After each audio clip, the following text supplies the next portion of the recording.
let's move on. Let's talk about the MDT. So I think this is very important. The MDT, the other people that you're working with, the pharmacist, the physiotherapist, the occupational therapist, the social team, the technicians, the porters. Let's talk about that. So in terms of relationship building, what would you say on the front of this? So let me quickly say something actually. So I saw this tweet, right? But then I thought the tweet, yeah, I get what you're saying, but you're actually wrong because I've seen it in the workplace. You tell me if I'm wrong or if I'm right, right?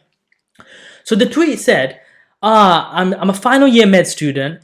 Everyone comes in and the advice they give me is make friends with everyone, right? I don't need that. I don't go into work ready to blow up the whole hospital and the ward and push people over and shove them and tell them to F off and stuff, right? But the truth is, I've met some nasty people at work, right? And it's like, you think it's common sense to speak to people nicely, to explain things and all of that jazz. But that advice is given is clearly because it's needed. I feel it's the reason why so many people say it is because it's needed. To work as a team together, you need to build a relationship. Like, would you say I'm wrong in that? In the sense that there are people out there who are still like, you have to sort of say to them, yo, you just be nice, man. There's no 100%. Need. There's no need. We've had scenarios and situations, even weeks ago, where like, they are just rude, nasty. They pick on junior doctors, or they'll. So the old hospital I was working at, we had a lot of doctors that came from abroad, and this is their first job in the NHS, and they'll be very abrupt, very like rude, and make them feel they'll belittle them, right? But even the juniors, though, I'm talking about F1s being rude to each other, and to the nurses, and to everyone. 100%. Like, think about it, man. You walk onto the ward. You might be an F1 doctor, you might have the title doctor and all of that jazz, yeah? But sometimes, like I walked onto that ward, I looked at the nurse and I said, can you help me? You most likely know what I'm supposed to do right now. And she helped me through it. Her experience was way more than me. Yeah, 100%. Yeah? I think this isn't, I don't think this is even like an F1 thing. I think by nature, some people are just rude, or they don't care too much about other people. It's all about themselves, that dog eat dog mentality. And, naturally, there is a hierarchy. Whether you like it or not, there is a hierarchy in hospital, right? There are consultant registrars that are senior to you. The doctor is seen to be in a hierarchy position compared to the nurses, to the HCAs and whatever, right? And I don't know if some people thrive off it, or they like, or they enjoy it, or they get ego boost, but it does exist. And I know this will continue existing forever. Like it's a part of human nature, if I'm honest. The hierarchy exists, but that hierarchy, right, you can flatten it through relationship building, in a sense that if you start to work together. My point is this. Let me put it into a context and you'll understand. I witnessed a very junior doctor just like really rudely ask a nurse to do certain jobs. Really rudely. And I just think there is no need. You just ruined her morale. You just ruined her morale and she was emotionally a little bit upset. Right, there is no need to. I'm going to say boss people around. So what situation was that? Was it in an acute setting, a stressful situation, or just like a general routine day? It wasn't an acute set. It was relatively acute, not in the sense that it's imminently needed. You're talking about, so it's an A&E department. It's full of people, and you're there saying, "Do this right now," and I need it done within. That's what I'm saying. I think in those situations, that's their nature. I think when some people are just rude. You can't do anything about it. Even if there were a nurse, so it goes flip ways. I know nurses that were rude to doctors. Yeah. So, not in acute cases like, yo, prescribe the fluids. Why are you doing this? You're a doctor. What's the point of being a doctor? Like, that's natural for them. No, I get what you're saying, but I think so. As doctors, let's talk to our guys, right? Because I think the nurses need to do the job for themselves, right? We talk to our guys and our people, and we just tell them, yo, be nice to the people, man. Be nice to the people. When you're asking someone to help you, they're doing stuff to make your life easier, and work as a team.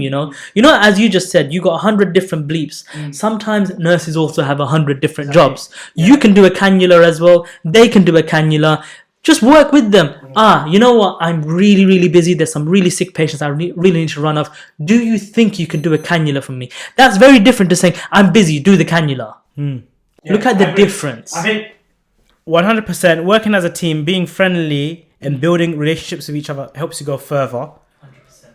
100%. Both you and I and a lot of people have been in scenarios where certain things have only been done and made easier for you because you have a relationship with them, you are friends with them, and you have built a rapport with them. When you know any other given day, if you're someone else that you may not have had that favor extended to you, they may not have stayed back to help you manage an acutely unwell patient. Exactly. So I think that covers in every aspect of life, but even more as an F1, I would say. I've had people just from the report and stuff, right?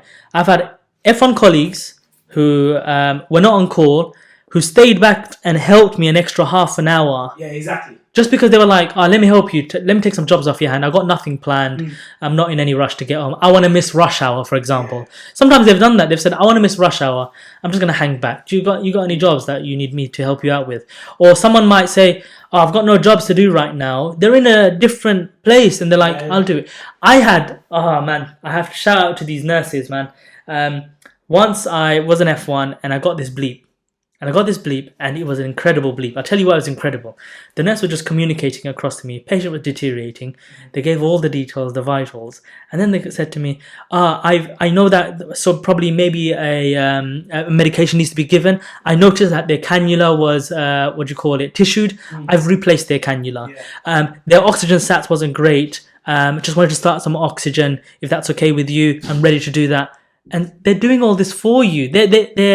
It's because of my relationship with them. Or they could have just bleeped and said, yo, patient's deteriorating. Come and sort them out. Yeah. Tissues, cannula's been tissued. I can't do the cannula. Yeah. I'm too busy, 100%. Doctor. They walk away, Easily, no. 100%, I agree with you. We know for a fact stuff like that happens. And I think it goes all the way back to fostering relationships, building it. Because it will make your life easy. Especially when you need it most. Especially when you're an F1, when you don't know anything. And I'll tell you why it's even more important is because when you are on call, you are not on your base unit. You are not on your regular ward. You are seeing unwell patients in random parts of the hospital where their stockroom is different to yours.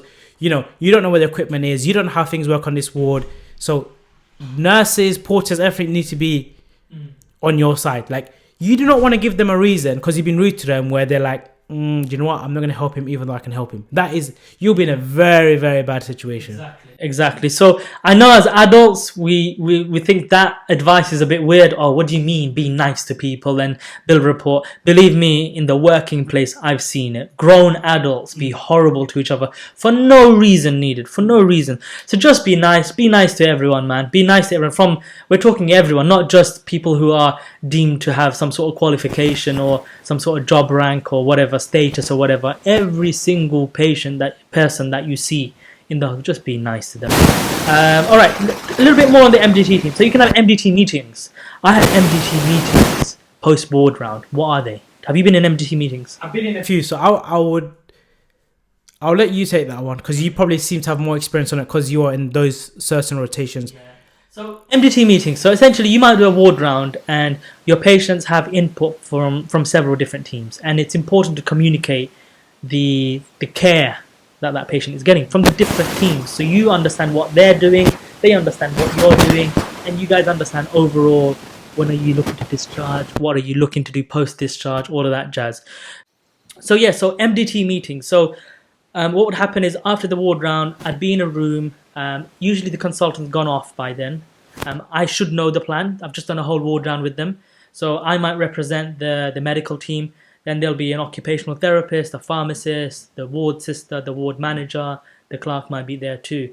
And the idea is just to share what you're doing, what your plan is, and just to liaise with them. I think it's also an opportunity where your ward round plan might be that you need physiotherapy for a patient.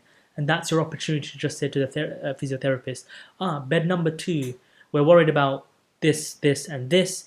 Do you think you could work with the patient, see if you can mobilize them, see if you can help us on this front? And they'll tell you, we actually assessed this patient already, and this is our assessment, and we actually think that they need a package of care. And then the social team would understand, they've given it a go, they're concerned about this, let's then put in a package of care, etc. So it allows you to all make a decision together. You can also have a microbiologist there if you're dealing with a lot of infective cases, and they're there, and then they're incredible, man. Microbiologists are incredible. They'll tell you, we've grown this and that and the other. They're not sensitive to this. They're sensitive to this. Use this antibiotic. So opportunity to ask a specialist for advice on the decision. Your consultant might say, can you run this by the microbiologist?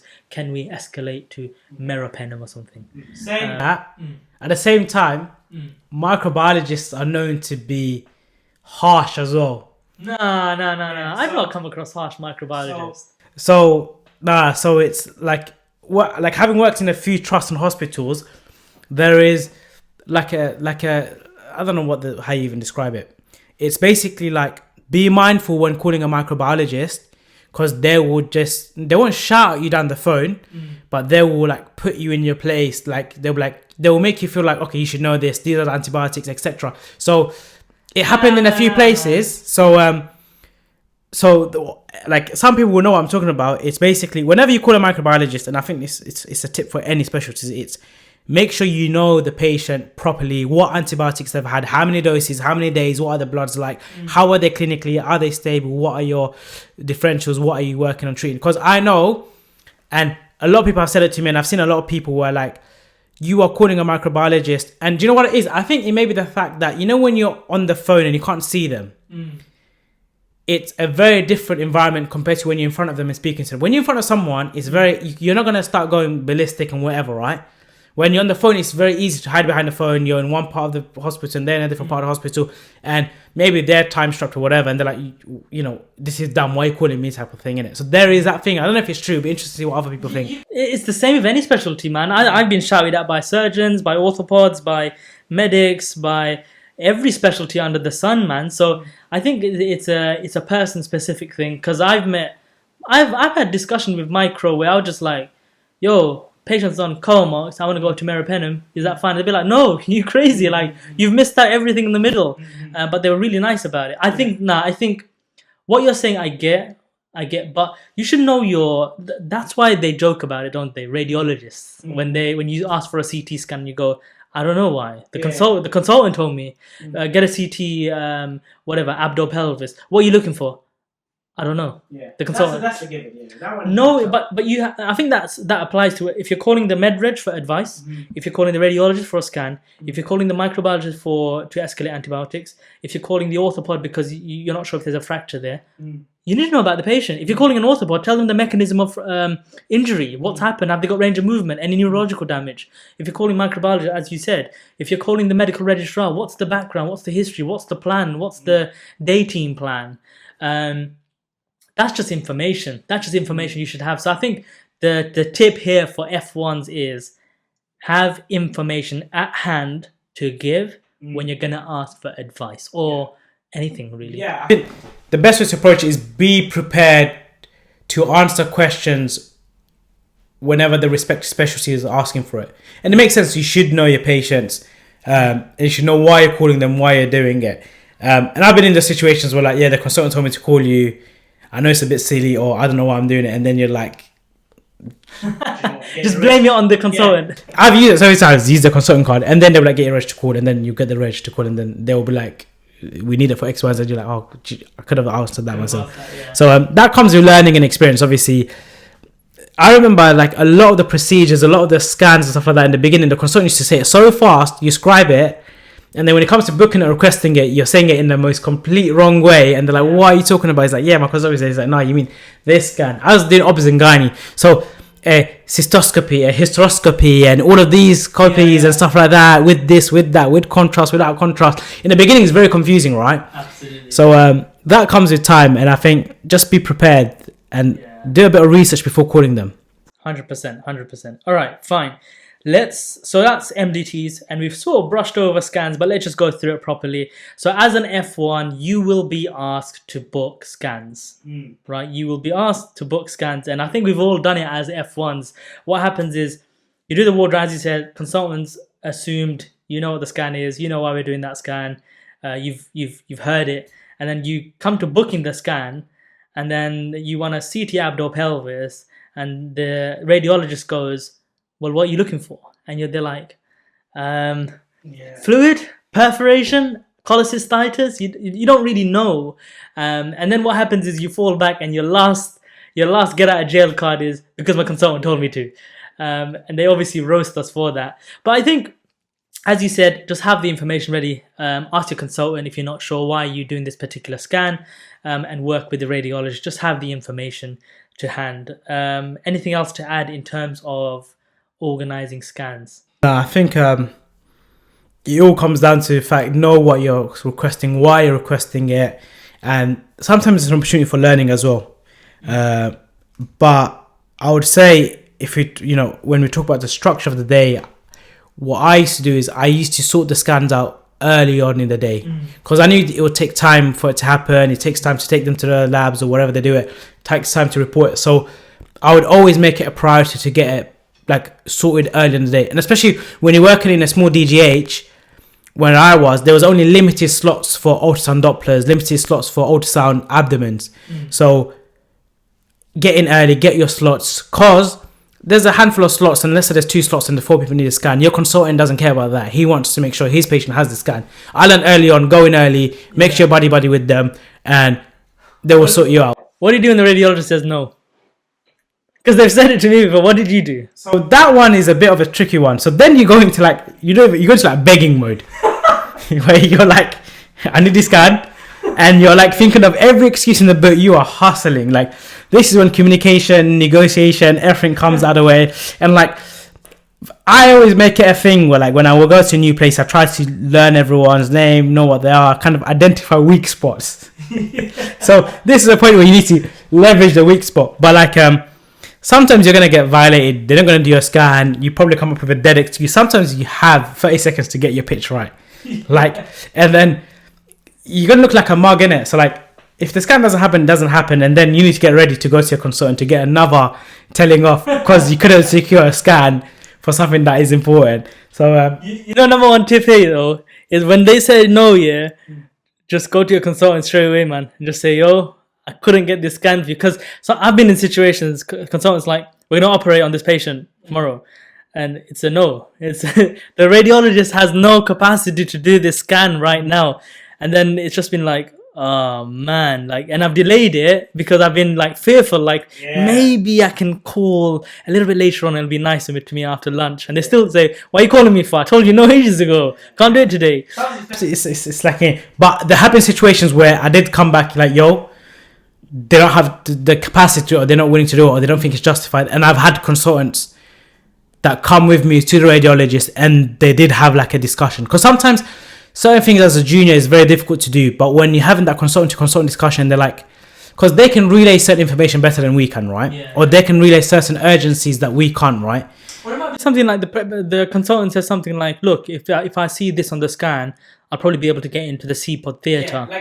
A lot of this stuff comes with experience, man. When you talk about it, you realize, okay, cool. And there have been times where the consultant and the radiologist sat down and be okay, cool, we won't be able to do this, let's do this, or how important it is, and they're fighting it off, right? And there have been times I've sat in a corner and seen consultants at it, right? And the best one is I knew a consultant that was a consultant surgeon, then became a consultant radiologist. Oh man, okay. His anatomy, everything was on point. Yeah. So you will not win against him because he's done both, right? So when he says no, it's a no. No, and then he's justified for it. But at the same time, what it does mean is when I went to him with certain things, he's yeah, I get it, don't worry, I'll sort it. Do you know what I mean? Because he's been in that specialty, he understands what I'm looking for. So it's all fun and games, really. But when it hurts, it hurts. You know that meme where someone says no to you, you say, alright then, watch, let me go get him. Let me go get the big boss then, innit? Sometimes you feel you feel like a snitch though. When you have to hide behind your seniors and your regis and consultants, and then you send them to sort out your. I've done it even as an SHO, man, where certain team doesn't want to take the patient, and I'm proper worried about the patient. I'm all right, I get my boss to call you then. I get my boss to call you. There's times where you have to. Look, the reg, and when the consultant makes a call, it does make a difference. It's coming from a different seniority, innit? So you have to be humble sometimes. At the end of the day, you are an F1, innit? 100%, 100. Let's talk now about discharge summaries. All right. What's the right way to do a discharge summary? I think I made a couple of mistakes when I first started out, and then I realized, what is a good discharge summary? First of all, what is a discharge summary? So a discharge summary is essentially a summary of why a patient came into hospital, what happened during their stay, and the plan moving forward. And it's essentially, the way I say it is essentially, it's like a letter you send to the GP and any relevant people, and it's a quick snapshot summary, and it kind of gives the plan, and if there's anything in particular you need the GP to do, they do it. But there are lots of ways, styles that people do it. So I don't think there is an exact right answer, but speaking from my communications with GPs out there doing the GP job as well, right? One thing is, so discharge summary is obviously very important to let the GP know what happened to them, because they're managing community care. If they're not in hospital, they're in the hands of the primary care, right? The GP. So it's important to let them know. Now, GPs are flooded with work. So you have to imagine, they're seeing patients every day. On top of that, they're getting how many discharge summaries per day sent to them. So I think as an F1, what I used to do, and this is the big mistake I made, patient came in on this day we did this, on the second day we did this, on the third day we did this. And my patients, they were like complex cases. They'd be in for like months sometimes, and my discharge summary is this long, like paragraphs on paragraphs on paragraphs on paragraphs. So I think after discussion, after seeing how MedRegis do it and all these other people, I realized, hold on a minute, they just want a summary of what's happened. Patient came in with chest pain, found to have a STEMI, sent over to Bart's, had bypass or had stenting or whatever it is, discharge, follow-up, aspirin, cloppy, whatever it is. Just a nice summary of it. Now, obviously, that job, I think it's one of those jobs that can also irk people a little bit, because it's like you need to do it done. You need to get it done because patients can't leave the hospital without it, but you got loads of jobs to do. How did you balance that? So I'm sure every F1 will agree. Sometimes, like, you get PTSD from hearing you need to do a discharge summary, the ambulance is here to pick up a patient, or they're leaving, or they need to go and you're sorting, and like nurses are on your case to do it. It is important, I get it, right? For me, similar to you, in the beginning, I used to write an essay, I used to write the whole story, and then it got to a point where it's like, patient has come in on this day with this, admission blood show this, examination show this, investigations, this is the plan moving forward. Once I understood this is for the GP, they only care about X, Y, and Z, that was good. That's part one of the problem solved. The second part is prepare discharges as much as you can before they get discharged, in the sense you can start pre-populating certain things, certain part of the history, which also helps. The main thing is, this is a bit more strategic, is sometimes when nurses ask you for a discharge summary, it's more so for the drugs that need to be sent to pharmacy who close at 5. And what you can do is you can do the drugs section of the discharge first. So all the drugs that the patients has been started on, or you're sending them home with, get that sorted so they can get pharmacy to sort it out. So there's no delay on that side. And for me, it was basically, if I have time to do it and there's nothing else pressing, then I'll do it. But my rule has always been, if there is something more important than a discharge summary, like an unwell patient or something that needs to be done urgently, that will naturally fall down the list for me. Whereas, let's say, like you said, for the discharge team or managers or whatever, that may be a priority for them. And I think what we need to learn, okay, our role as clinicians and junior doctors is patient care, patient safety, looking after unwell patients, right? And you have to prioritize. And a discharge summary is a job task that needs to fall in your list of priorities, essentially, right? At the same time, this is where what you said, relationship building and teamwork, right? If you are busy with unwell patients and an ambulance is waiting to take a patient home and the discharge summary isn't completed, you can ask a colleague who may be free to do it, or they may even offer to help you do it, right? Absolutely. And that comes off the back of relationship building, which we discussed earlier. So personally, I see the discharge summary as another task or job. And I know there's a lot of emphasis and pressure on getting it done on time, but by no means would I do it at the expense of something else, or like patient safety. Like, for sure. 100%. Come on, man. It would never take precedence over an unwell patient. So you have to. So I'm saying that, and you might think it's so silly, but sometimes you do get pressured, and it's like you be in the middle of a ward round or in a handover, and you would be expected to get ready or do it, whatever, right? So I think sometimes. So the one thing we can talk about is, as a junior doctor, you need to sometimes be able to hold your ground, which I think is important. And I think by nature in the beginning, I used to listen to everyone, do everything, and I never had, let's say, a voice for myself or whatever. It's firm, you know, you are clinicians, you are qualified for that job. you need to hold your ground and be like, no, do you know what? I'm going to get to it later. It's not important. I have other things to sort out, but I will do it. And I think having that type of conversation is important. And then once they realize, then they're all right.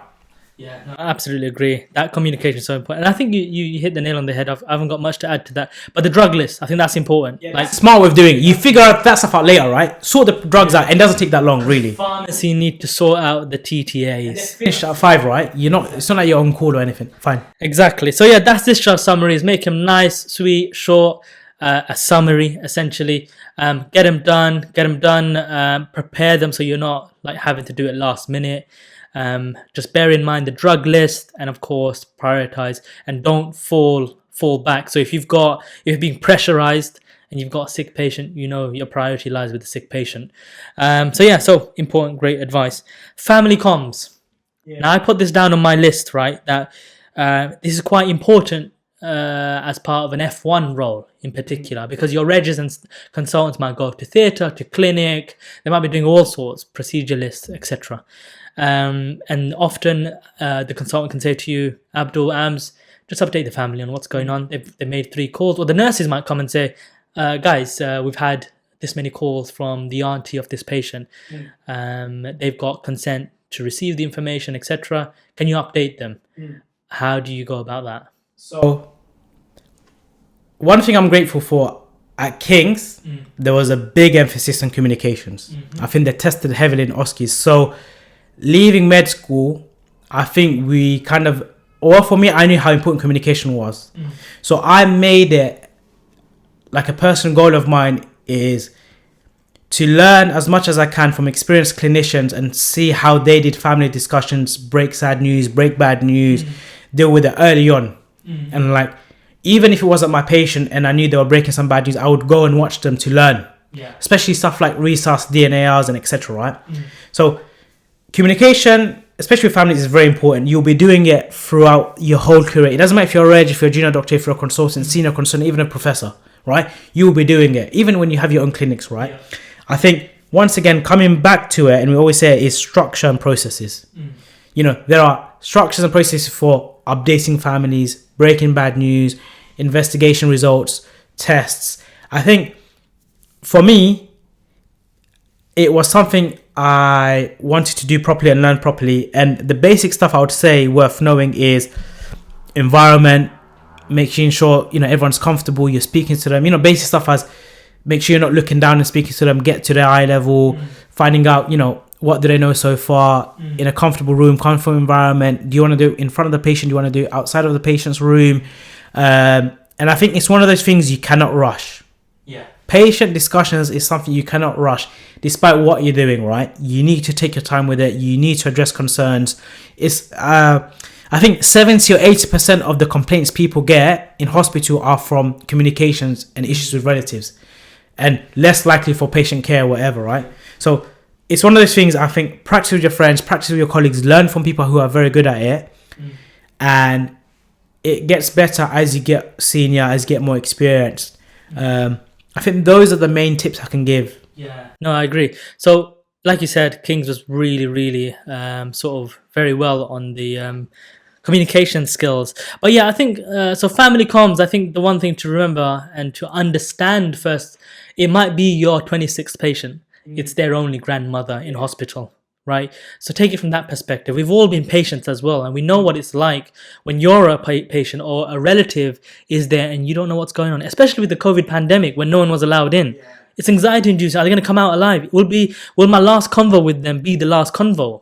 Yeah. Right? So I think we have to understand, and then, like we said, just build a rapport with them. And if it's been a while and you haven't managed to get round to them, just apologize. I'm really sorry. I couldn't get to you before 2:00 today. I've been really busy.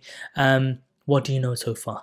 And what have you got any questions? Asking about any concerns they have, and just answering. And things you can't answer, you know what? I'll find out. Yeah. Tomorrow, what I will do is I will ask the consultant, I will ask the registrar, and I'll find out for you, and I'll update you as soon as I can after that. Build a rapport around the patient as well. It's really important. Anything to say otherwise about family comms? Treat them with respect, be nice, be kind. You don't need to know all the answers. get back to them. And I think the one thing doctors do, and it's quite bad, and I've seen it happen, is they promise to give an update to the family, they promise to give them a call, but they never get around to doing it. And that patient is waiting, that relative is waiting for you to give them a call. And I think it's a bad habit. Yeah, I think that's a moment where you can break your rapport and relation with the family, because at that point they're like, that doctor's not serious. Like they told me they'll get back to me by the end of the day. Yeah, and I think like, you know, you see people evading, or they're trying to not speak to patients, or they try to get nurses to give an update. Sometimes relatives feel at ease when they're speaking to nurses or the consultant or the doctor looking after their parent, mother, sibling, whatever it may be, right?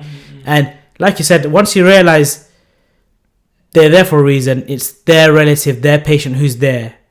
I think it's putting things into perspective. And I know it's easier said than done. When you're busy, when you're running around, you know, when you got things to do, it's not on the priority list, innit? But I think it's understanding why they're there, what you're doing it for, and the long term. I think thinking long term. Again, it comes down to comms. One thing I used to do with patients, family as well, I would say to them, look, I probably won't be able to get back to you today if I've got a really long list, but I promise I'll get back to you within the next day. If I don't call you today, I will call you tomorrow. So it's also safety netting yourself. When I say safety net, I mean just not having them wait all day for you. They might wait all night for you. Yeah, no, they will. So what you can do, what I learned as well, is I would say, all right, the bloods aren't back yet, but I'm going to give you the results. And I would say, if I haven't called you back, please call back the ward. Or please call in and say, the doctor said, you know, to call back or remind him, whatever. And that worked. For me, that worked. I don't know if that's a thing other people do, but for me, it's like, oh, the nurse will say, oh, doctor, you know, someone called, you said, you know, to call you back. And I'm like, okay, the bloods are back. And I'll quickly go speak to them, right? So exactly. Setting expectations and meeting those expectations. So don't do this stuff if you're not someone that wants to get a phone call by a relative randomly. But that was you don't set expectations. Oh, I'm going to give you an hour update. So you have to like set the expectation and just try and meet them. All right, let's talk about the next thing that you will often get bleeped to or be called to as an F1. So it's death certification. Walk us through. Trying to remember the first time I certified death. Probably can't remember, but I remember trying to figure out how to do it. I don't remember what the situation was, but I remember going to Geeky Medics and figuring out how to document it properly, because I knew certifying death is important. Like, you had to learn how to document it properly. So I remember checking on Geeky Medics, and one of the first few deaths I certified was very surreal. Like, it was the first time I saw someone dead. It was on a night shift, and like everyone seemed to be relaxed about it, except me. And you're going in and you're following all the things properly, and you're listening, and you're trying to be respectful, and you come and do the documentation. And I remember I did the wrong date. I documented as the wrong date. You know, it was after 12 o'clock and I did the day. And so it was little stuff like that. So I think it's a bit of a surreal one. Obviously, it's weird the first time you do it. After a few, it becomes a bit more normal. You're sensitized to it.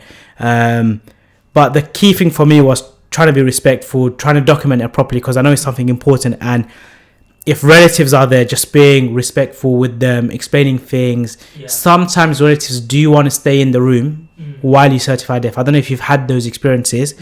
Most often than not, they leave.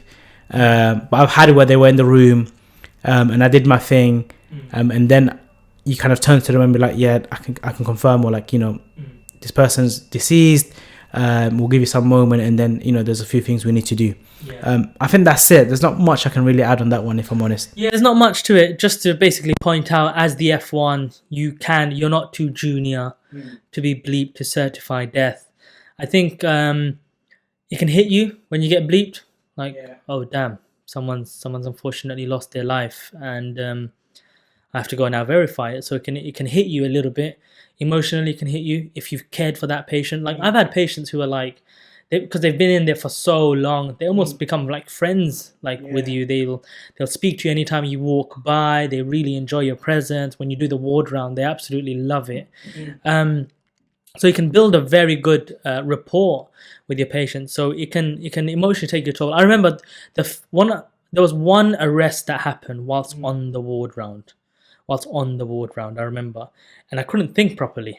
I remember that death actually. I like the reg said to me, "Don't worry right now about certifying anything.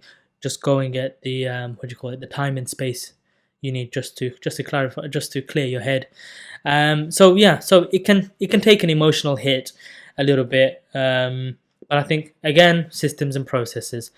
Certifying a death, there's a specific process. As you said, you quickly looked up geeky medics. There's a specific process and few number of steps that you need to do when examining the patient to certify it, and then documentation. I think as an F1, as a to be F1, documentation is key. The way you document, the style in which you document, how you document, what you document. So just before you start F1, if you've got any transition weeks, speak to people how they're doing it. If it's a shadowing week and the previous F1 is moving, and just see what their notes are like. Ask him, is that how the consultant prefers it? Is that how the registrar prefers it? So you know how to adapt your documentation. While we're on that, I would say, and my consultant told me this when I was in Gen Surg, the first few months as a junior doctor is when you form your habits, especially with documentation. Get into the habit of doing things properly in a structured way that works for you. Because whatever you learn there, you will most likely keep with you for the rest of your career. So if you're going to learn it, do it properly. It's worth the extra time, effort. I remember I even created a video documenting correctly. So definitely check that out. But yeah, it's a good thing. Saying that, before I forget, I want to talk about cardiac arrests. I think it's quite good. So I don't know if you remember your first cardiac arrest. I probably can't remember mine. But walk us through that as an F1. I don't know if you were expected to be on the cardiac arrest team. Yeah, so my the first ever cardiac arrest one was, I didn't put the call out. I heard the bell. We were on the ward round. Thankfully, I was in my registrar. And we heard the bell and we went running round and we saw the patient. The patient did in fact arrest. But I think, so we learn it on the ALS course, isn't it? But as an F1, at that moment, I hadn't done my ALS. But the good thing was, as in ALS, there's usually someone taking lead, right? So registrar took lead, the medreg came, and actually lead was transferred over. And they've delegated roles. And as an F1, this is the role that we all love, and which is, I'll run the gas. So you've got the SHO who came. SHO has done an arterial blood gas and said, can you run this? And you've got it. And it's like the golden thing you can carry. And I've just run like across to ITU to run this in their gas analyzer. So obviously in an arrest, what happens is usually there are roles delegated. You go through the 4 H's and 4 T's. You look at the rhythm. You shock if it's a shockable rhythm. You go down the ALS algorithm. It's a very, very algorithm driven process. It's robust. That's why the ALS course is the ALS course. That's how we go through the 4 H's and 4 T's. And it's not something, this 4 H's and 4 T's thing, it's not something our juniors use this acronym. I've seen the most senior registrar use it, and it was incredibly well coordinated. The whole thing with the anaesthetist, with the SHOs and the other registrars and everyone. So it's an algorithm-driven process. You do the ALS course, and yeah, different people get different roles. So I've had roles where I've been the person doing the compressions. I've run the gases. I've led it. I wasn't leading it. I've only led it after doing the ALS. I once remember like saying to the medreg, I think you should lead. I said I'm only an F1, and they were like, I got you. So I remember saying I'm only an F1. So not leading it, I think it's all about what you learn in the ALS course, assigning roles so everyone knows what's happening. And I think it's really important to maintain a sense of calm. I've been in chaotic ones, I've been in nice organized ones.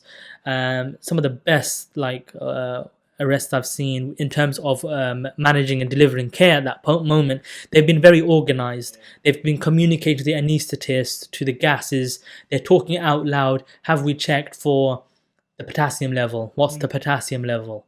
Hypothermia. They've gone through it algorithmically. And I've seen lots of success like that. So it's scary, I won't lie. It's not a role that you really want, because it's like leading the whole thing. I'd rather be the VBG runner, like hands down, I'd rather run the VBG or the ABG. But yeah, other roles I had, the ABG one, I actually like the ABG one. I like the ABG role, getting that gas and then they're crucial bloods, aren't they? At that moment, you just see what the oxygen levels are, what the acid base status is, and everything. So yeah, can't say I enjoy it. I don't enjoy cardiac arrest in any way. It's a very daunting time, innit? It's stressful, and I still get it. I don't know if you get it. I get adrenaline going through me. I can feel like I'm in a state of hyper alertness and everything. So it still hasn't, like, I still haven't acclimatized to the arrest bell. It goes off adrenaline. So that's cardiac arrest calls for me. What about you? What's been your experience? Obviously similar. I think a lot of F1s have the similar experience with it. It's daunting. You're praying you're not the first one on this unit, because then you're leading it and you have to like sort everything out. Most often not, help arrives, and to be fair, it arrives very quickly. It's always like running the blood, putting a cannula in if they don't have access, taking blood.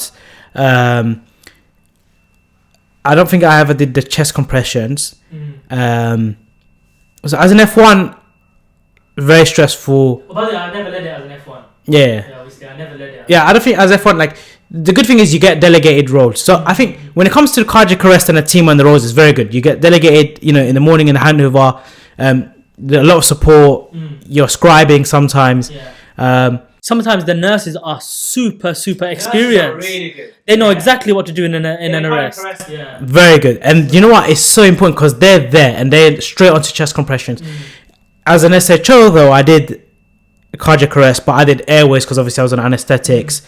That was very different. And I think it's probably easier. What does it feel like being the anaesthetist and you're coming on for the airway? So it's funny, right? So, when we said you're in a very difficult situation, peri-arrest, and the med-reg comes and you get a sigh of relief.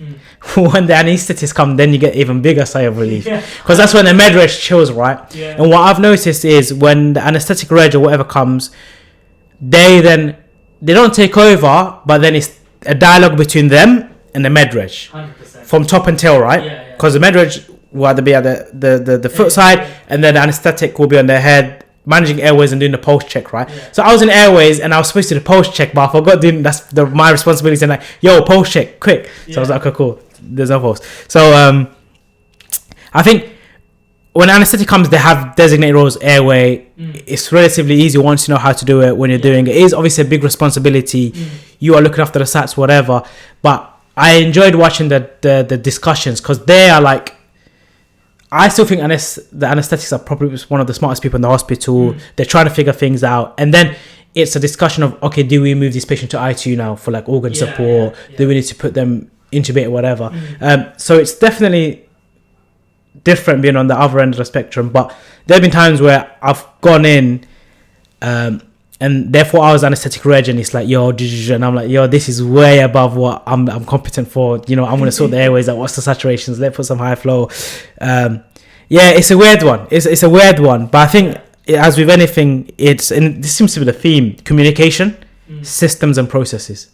Those are the two things. Make sure people know who you are. You're an F1. You haven't done ALS. I think that's the most important thing. I think it seems as we're covering the same themes, and when you talk about out loud in a discussion, you realize that these are the core traits that you need to be a good F1. Exactly. So just make sure people know you're an F1. If you're an F1, stick to your role. I think once the team is there and you've been told your scribe or your timing or you're running gases, stick to it. There's no point in being a hero and starting doing crazy stuff when it's not designated role for you, because you don't want to be doing chest compression when it's a designated role for someone else and they're confused and no one's running the gas, whatever. So communication, systems, and limitations. Absolutely. All right. So the next topic on my list, we're going to talk about planning your life and annual leave. So what? Every rotation or something like that, you get 9 days given to you. How did you use your annual leave as an F1? So for me, it was, obviously I was in Coventry. So the goal for me was to combine it and get as much time off as possible. And I learned that from one of the other junior doctors. So we need that 1 week shadowing before you start F1. So the girl I was shadowing, she's like, look, this is how the annual leave works. This is what the rota looks like for Gen Surge. Try combine it with weekends and days so you get like 9-10 days. It's like, that whole thing, how do you use 2 days and get 10 days off?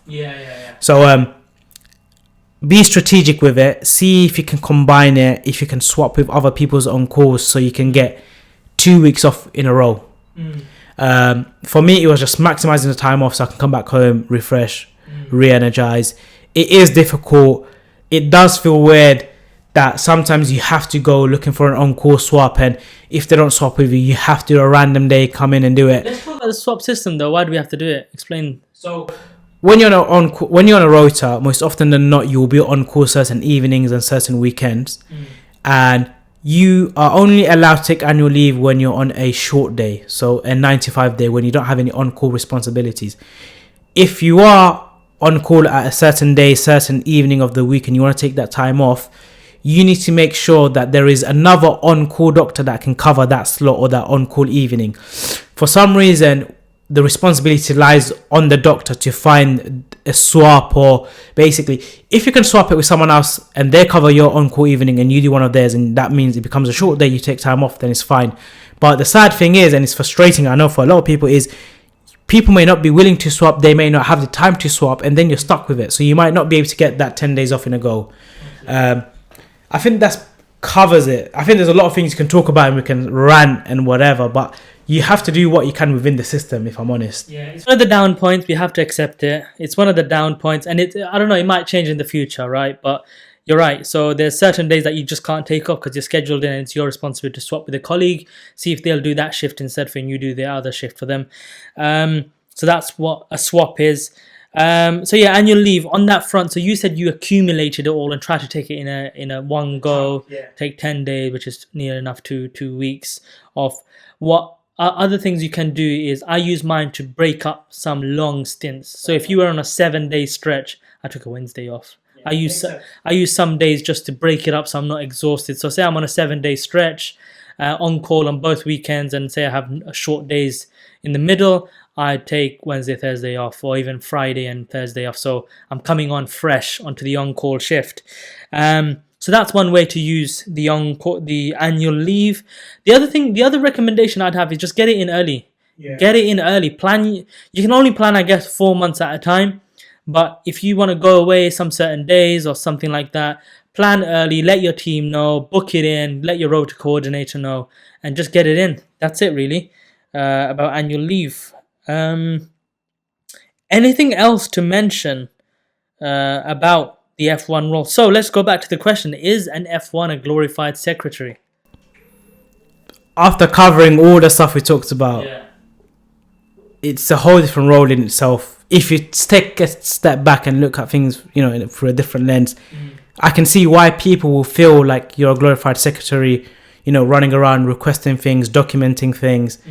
But if you were to take a step back and look at the roles and responsibilities you have, it's more than what people make out or perceive. You are looking after unwell patients. You are doing very important jobs, despite how mundane it may be or how boring it is. And despite what people say, F1s are very crucial to the hospital, very crucial to the system, very crucial to NHS. You are sometimes the first point of contact for unwell patients. When nurses bleep you, they bleep the F1. Absolutely. So, no, I don't think it is a glorified secretary. I think it's an incredible but very difficult role. That's for sure. And I think it's a role where you become more confident and more experienced as the year goes on. And we've done it, and a lot of people, they'll say F1, F2 flied by. People remember the first few weeks, and then it just flied by, and then into specialty training, or they've taken years out. But I think really, truly, it's not. Is it? You really are a doctor. You are doing things. There are days where you are doing mundane things and running around. It may feel like you're doing a lot of admin jobs, but on the whole, it's not, is it? It's not. And I think F1 is a great moment in your career, man. Looking back during it, different story. Yes, it's difficult. Yes, it's stressful. But I think the benefit of the age that we live in is that what is changing, people are changing. The digital era is bringing on people's advice, and people are coming onto different shows and stuff like that and giving the advice. I think people are more supportive now. My consultant was telling me the other day about how it was 20 years ago. It's a completely different environment now. I think it's a way more nicer environment to be in. And yeah, I think it's a chance where you're really learning. You're going to learn a lot. Continue asking questions. Be safe. Be safe. That's the only thing you need to be. Be a safe doctor. That's it, really. And yeah, just basically work as a team. Work with your regis. Work with the other teams. Work with the nurses. Work with the physios. Work as a team. And I think you will have an absolutely amazing year. This has been a long video, but it's a video where we've gone through a lot of stuff. It's going to be split into two. So if you're watching this now, it's already been split. And that's it, really. Any other closing remarks? I think enjoy F1, take it in your stride. You are only F1 once, and you're the baby of the team, right? And you get so much protection and so much help and safety. So understand that. And like you said, ask questions, be inquisitive, be curious, always willing to learn, make friends, communicate. I think this is definitely a video to watch properly, closer to time as well. All right, then. That's the end of this show, and we'll see you next week.